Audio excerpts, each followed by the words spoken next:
இங்க மேகமலை தொடங்கி எல்லா இடத்துலையும் ஏன் வெளியேற்றான்? பழங்குடி மக்கள் இயற்கையை பாதுகாப்பார்கள், இயற்கை தாய்க்கு அரணாக பாதுகாவதாக நிற்பார்கள்.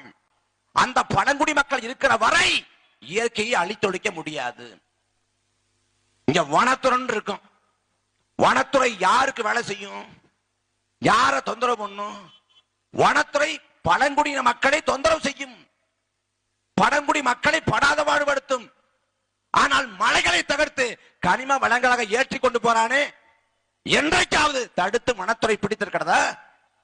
அருகாமையில கேரளா இருக்குது. கேரளாவோட நிலப்பரப்புல 45 விழுக்காடு மலைகள் தான்.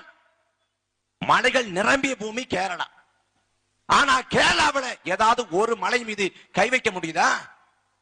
தமிழ்நாட்டில் ஆறுகள் இருக்கு, கேரளாவிலேயும் ஆறுகள் இருக்கு. 40க்கும் மேற்பட்ட ஆற்றுப்படுகைகள் கேரளாவில் இருக்கு.